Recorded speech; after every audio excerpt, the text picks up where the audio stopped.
Bonjour et bienvenue dans Sous-sol, un podcast expérience où l'on frotte le sentiment de beauté au monde vivant. Aujourd'hui, on commence par ce qui est le commencement et la fin. Ce par où tout émerge, le sol, l'humus, la terre.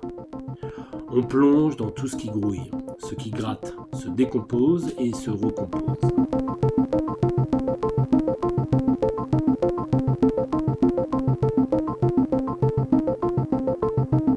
Pour ce second épisode, on redescend sous terre avec les lombrics et les bactéries, mais aussi avec Perséphone, Hadès et les divinités chthoniennes.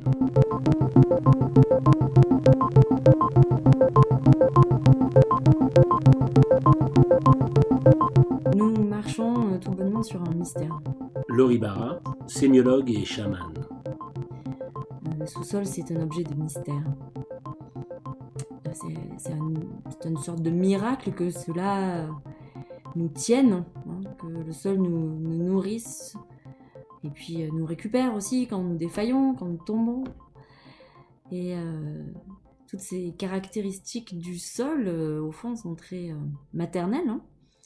Ça explique qu'on soit parvenus un peu partout sur la planète, nous autres les hommes, à cette métaphore de la terre-mère, qui est la garante des cycles de renaissance. Nous vivons un peu comme des nouveau-nés accrochés à leur mère, et nous vivons au rythme de sa respiration, que sont les saisons. Alors, qu'est-ce qui naît de cette mère? Qu'est-ce qui naît de l'humus? Du sol, ce qui naît se dresse, tout ce qui sort se dresse, va vers la lumière, que ce soit des tiges, des troncs, des plantes, tout ça se dresse. Et nous autres humains, conscients, qui observons autour de nous la nature, nous identifions tous ces êtres dressés, verticaux, à des individus, à des pères, parce qu'ils sont dressés comme nous autres, bipèdes. Donc nous les voyons comme des individus. En fait, ce que nous voyons, au fond, ça n'est rien d'autre que la partie charnue d'une grande organisation invisible, qui, elle, se déroule sous le sol. Donc ce qu'on voit et que nous qualifions d'individu, au fond, ça n'est jamais que les organes visibles de cette organisation. Donc on voit l'organe qui produit les spores, c'est les champignons, on voit l'organe qui produit le pollen, et ce sont toutes les plantes à fleurs, les organes digestifs que sont les insectes, et même très prosaïquement, les organes à déjection fertile que sont les mammifères auxquels nous appartenons. Donc c'est comme si la structure microscopique du sol nous faisait signe en se faisant plantes, arbres, insectes ou champignons. Mais tout est relié par le sol, dans le sol. Donc quand on parle des plantes et des insectes, c'est assez facile d'accepter l'idée. On perçoit visuellement le lien entre ces êtres et le sol, parce que ce lien, il existe, il est physique, il est réel. Il s'appelle racine, ou il s'appelle rhizome, ou mycélium, puis même un scolopendre ou un ver, ça continue à s'enfoncer, à ressortir, à replonger dans le sol. Le lien avec le sol, on le voit tout de suite. On sait que tout ça vit en symbiose aussi. Et puis alors du coup, ces créatures, certaines se déplacent un peu, se tordent, rampent, d'autres beaucoup moins. On sait aussi que certaines de ces vies sont même accrochées ensemble et finissent par s'associer en devenant des espèces d'existences transverses où on ne sait plus très bien qui est qui. C'est par exemple ce qu'on appelle la mycorrhize dans le sol, c'est-à-dire cette fusion incroyable qui s'opère à un moment donné entre le mycélium des champignons et les racines des plantes, en fait, et qui deviennent à un moment donné tellement fusionnées que c'est le même corps, c'est le même être.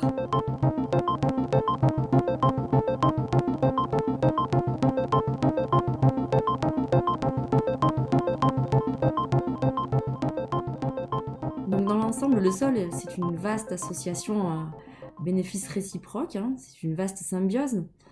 Et on sait que ces symbioses, elles sont très très anciennes dans l'histoire de la vie. La plus vieille mycorhize, elle a été découverte sur un fossile qui est vieux de 400 millions d'années.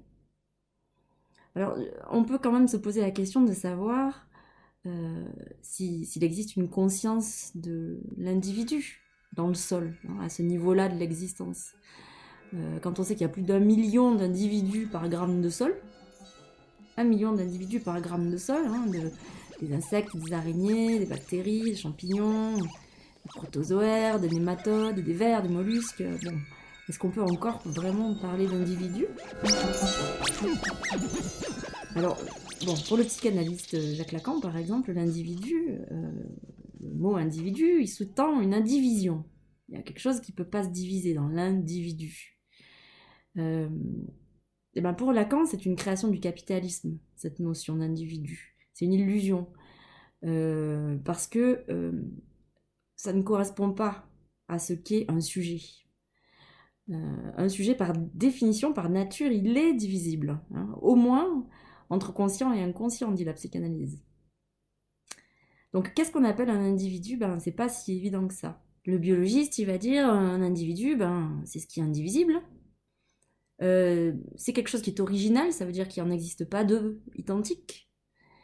Et puis, toutes ces parties sont solidaires, interdépendantes. Et chaque partie coopère à la vie de l'ensemble.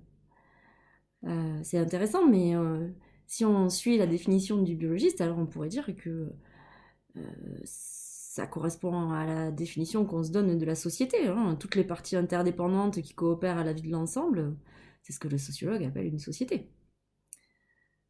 Donc si l'un et l'autre, société et individu, sont équivalents, ça pose des questions. En tout cas, ce qu'on appelle un individu, c'est pas si clair que ça. On dirait plutôt que c'est un phénomène au cours duquel, à un moment donné, quelque chose a l'air d'être plus séparé des autres.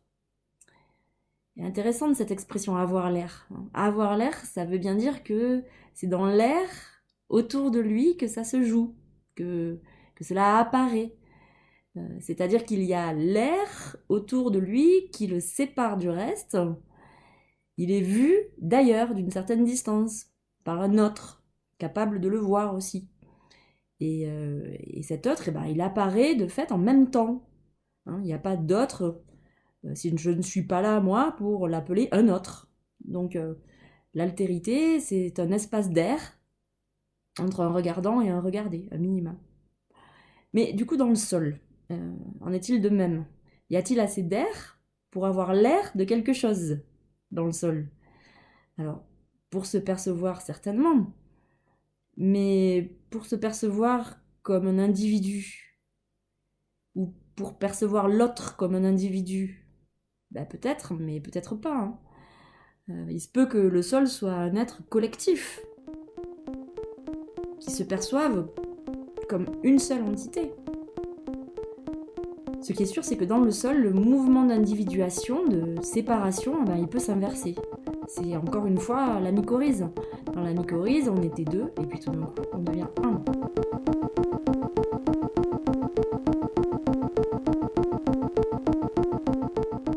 Donc l'individuation, c'est bien l'affaire de la surface, c'est pas tellement l'affaire du sol. Hein, l'individu, c'est une affaire d'être mouvant, de détachable. C'est une invention. Nous autres, les mouvants, les détachables, les humains donc, que nous sommes, les animaux plus largement, nous oublions que nous sommes des émergences du rhizome. Nous oublions que bouger, c'est une exception dans le monde du vivant. C'est une sorte de stratégie secondaire en quelque sorte. Donc, oui, nous sommes, malgré notre mobilité apparente, nous sommes attachés au sol. Et ce, au moins par deux chaînes indéfectibles que sont d'une part la gravité, et puis d'autre part la chaîne alimentaire. Parce que, bon, c'est vrai qu'on se déplace plutôt bien sur le plan horizontal, mais nous faisons certainement partie aussi de ce qui tombe, de ce qui reste, de ce qui finit irrémédiablement par s'enfouir et disparaître. On finit toujours par retourner au sol, quoi. Donc, c'est pas la peine d'essayer de se mentir, on sera forcément digéré, on sera forcément retourné au sous-sol. Alors c'est sûr que c'est un peu inquiétant, hein, le sous-sol on l'associe aux enfers. Pourtant, on pourrait aussi voir le sol comme une espèce de home sweet home, hein. On passe notre vie à chercher à tisser des liens relationnels de bénéfices réciproques avec les autres humains, hein, dans notre famille, dans notre travail, dans nos relations amoureuses. Et pourtant, nous sommes terrifiés à l'idée de retourner à l'état symbiotique. Pourtant, le sous-sol, il nous garantit l'éternité, hein. C'est le principe même de la fonction de recyclage de la planète, de la Terre, hein. La Terre, c'est une grande machine à recycler de l'atome. Nos atomes, ils se défont de nous, ils retournent à l'inerte, au sous-sol. Mais il existera un jour où quelque chose de nous sera recyclé dans une nouvelle vie, en croissance. Alors combien de fois nos cellules ont-elles déjà vécu ce processus ? Il était une fois un atome de carbone. Celui-là, là, qui est dans l'un des poils de ton bras. Avant d'être dans ton poil, il était déjà dans ton corps à ta naissance ailleurs. Mais mieux, il était présent dans l'ovule de ta mère quand il a été fécondé. Ta mère avait capté cet atome en absorbant une molécule de dioxyde de carbone qui volait dans l'air lors d'une promenade à la montagne. Cette molécule était dans l'atmosphère terrestre depuis près de 2000 ans, depuis que le Vésuve l'avait recraché lors de la terrible éruption du 24 août de l'an 79. Avant ça, ce carbone avait macéré pendant des centaines de milliers d'années dans le magma souterrain. Il était arrivé dans ce magma après un voyage de plusieurs millions d'années depuis la surface de la Terre. Il venait de la décomposition d'un diplodocus. Bon, ce diplodocus avait avalé ce carbone présent dans une algue.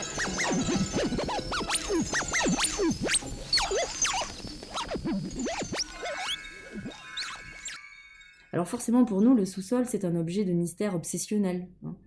Alors il y a un mot pour décrire ça, c'est le mot mystique. C'est ça, la mystique, c'est la science des objets de mystère obsessionnel. Alors tout cela explique le grand nombre de cultes qui sont liés aux divinités chtoniennes, aux divinités du sous-sol, hein, chez tous les hommes, dans toutes les cultures de la planète. Alors chez les Grecs par exemple, il y a Hadès, le dieu des enfers, il y a Perséphone, sa femme, Déméter, la déesse des moissons, qui est absolument une déesse du sous-sol, hein, dans sa version fertile. Il y a aussi Iakos, qui est une version chtonienne de Dionysos, c'est-à-dire une figure des tréfonds de l'être, hein, des instincts, de la sexualité, de ce qui est enfoui dans l'homme. Alors Perséphone, par exemple, donc on sait qu'elle est la fille de Déméter, déesse de la croissance des plantes, et l'épouse d'Hadès, le dieu des enfers. Alors le mythe est connu, il raconte qu'elle partage son temps entre sa mère à la surface, durant le printemps et l'été, et son mari dans le monde souterrain, l'hiver. Alors ce mythe, il explique l'alternance des saisons, il explique la fertilité du sol au printemps par la joie de Déméter de retrouver sa fille. Mais il y a probablement quelque chose d'autre dans ce mythe, quelque chose de plus profond et de plus discret. Alors justement, puisqu'on parle de mystère, il existe depuis des temps très reculés dans la ville d'Éleusis, en Attique, à quelques kilomètres d'Athènes, un culte très important que l'on appelle les mystères d'Éleusis. Et c'est un culte mystique, justement, c'est-à-dire que c'est une cérémonie d'initiation très ancienne, probablement d'origine préhistorique, au cours de laquelle était révélée aux initiés une vérité sacrée sur la nature des divinités chtoniennes, sur les divinités du sous-sol. Déméter, Hadès, Perséphone, Dionysos. Et alors ce culte, il a connu une aura incroyable pendant des siècles, hein, jusqu'en Égypte, jusqu'en Inde même. On pense que Platon, Sophocle, Aristote, Épicure, Plutarque, Cicéron, ils auraient tous été initiés au mystère d'Éleusis, hein, excusez du peu. Et l'enseignement secret qui était révélé pendant cette initiation, il a été très bien gardé, hein. Les historiens savent peu de choses sur ce qui se déroulait pendant ces mystères d'Éleusis, mais on a quand même quelques éléments, et puis ça ne nous empêche pas de réfléchir et d'imaginer.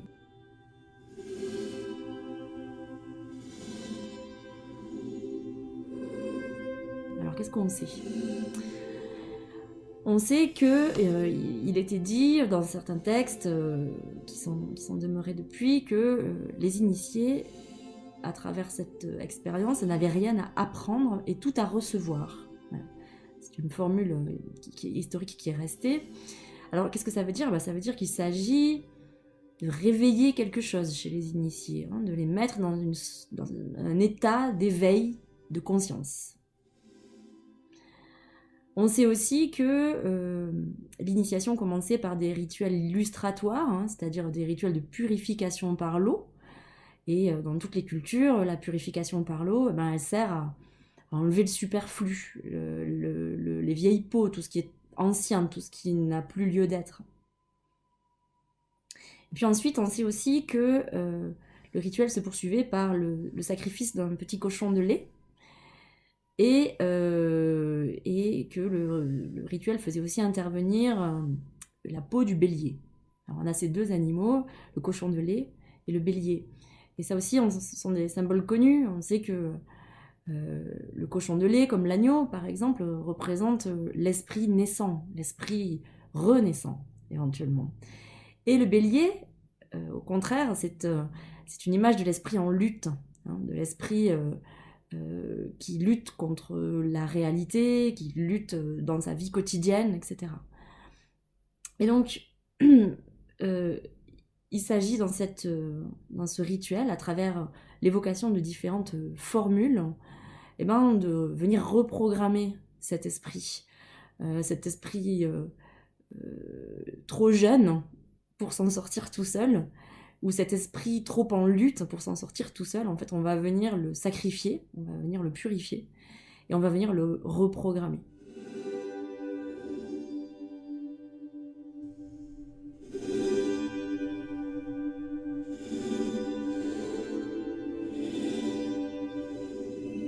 Ensuite, on sait que les impétrants, les initiés, venaient boire dans un récipient qui s'appelle le kikeon, qui est donc un récipient rituel, une boisson à base de blé. Alors, il y a des hypothèses qui ont été faites et qui sont assez sérieuses, qui proposent que probablement la boisson en question était à base de blé fermenté, contaminé par l'ergot du seigle, qui est une substance connue pour ses effets hallucinogènes. On a découvert des représentations gravées des mystères d'Éleusis où on voit clairement l'épi de blé contaminé. Donc c'est une hypothèse, mais c'est une hypothèse sérieuse. Donc on peut imaginer qu'il s'agissait d'un rituel qui utilisait une plante hallucinogène, on dira plutôt antéogène, c'est-à-dire qui met en contact l'esprit avec le divin. C'est ça que ça veut dire, antéogène. Mais si on s'en tient juste à l'épi de blé, l'épi de blé moissonné, puisque c'est le symbole qui est dessiné sur le kikeon, l'épi de blé coupé, c'est encore une image de cet être vertical de l'individu, de la tige fauchée, l'image de l'individu fauché. On coupe au pied l'image de l'individu séparé des autres. C'est ça l'épi de blé, c'est une image de l'individualité. Puis ensuite, on sait aussi que le rituel faisait intervenir un rituel de hiérogamie. Alors, c'est quoi la hiérogamie ? Ça veut dire l'union sexuelle sacrée. On imagine que ça se passait probablement entre un prêtre qui portait ce qu'on appelle le génos, c'est-à-dire un costume qui figure la lignée royale. Le génos a donné le gène, c'est-à-dire le patrimoine humain. Et puis le roi, symboliquement, c'est le stade le plus élevé de l'humain. Donc le prêtre, il représente cette humanité royale, dans ce cas-là de plus élevé. Et puis de l'autre côté, il y a la prêtresse de Déméter, qui elle figure la dimension divine. Donc à travers cette union sexuelle sacrée, on figure l'union de l'humain et du divin. Alors comment ça se passait ? On ne sait pas exactement. Tout ça est resté très secret. Enfin, je vous laisse imaginer de l'autre côté. On peut imaginer plein de choses. On sait aussi qu'à un moment particulièrement crucial de la cérémonie, on faisait sonner une cloche. Et ça, la cloche, elle existe aussi dans beaucoup de traditions et elle a un peu toujours la même signification, c'est-à-dire l'ouverture par la vibration du son du canal entre le plan humain et le plan divin. Donc ça figure, comme dans l'église, par exemple, dans l'église catholique, la descente de l'esprit. Bon, donc le mystère d'Éleusis, c'est une histoire d'éveil de la conscience et de transcendance. Donc, l'histoire, c'est l'histoire d'humains qui viennent dépasser leurs conditions d'humains. Alors qu'est-ce qu'elle pouvait bien leur raconter, Perséphone, à ces humains à propos de leurs conditions humaines? Eh ben, si on revient à son mythe, si on revient au mythe de Perséphone, eh ben, Perséphone, c'est le mouvement perpétuellement répété entre l'élévation vers la surface, hein, c'est le moment où elle retourne à sa mère, où elle s'élève vers le printemps, vers la lumière, et un autre mouvement qui est le retour à son mari, à Hadès, aux enfers, c'est-à-dire le retour à l'hiver, le retour à l'ombre, au sous-sol. Bon, tout ça c'est une métaphore, hein, c'est un mythe, donc c'est à prendre au second degré. Ça décrit les saisons, bien sûr, mais ça décrit autre chose. Ça décrit quelque chose qui se passe à l'intérieur de l'humain, bien sûr. Quelque chose de subtil. Vous vous doutez bien que Platon, Épicure et Plutarque, ils n'étaient pas venus là pour qu'on leur explique le cycle des saisons. Hein. Et donc en nous, il y a ce quelque chose qui monte vers le ciel, qui se spiritualise, et puis il y a quelque chose qui fond, qui se désagrège, hein, dans le même temps.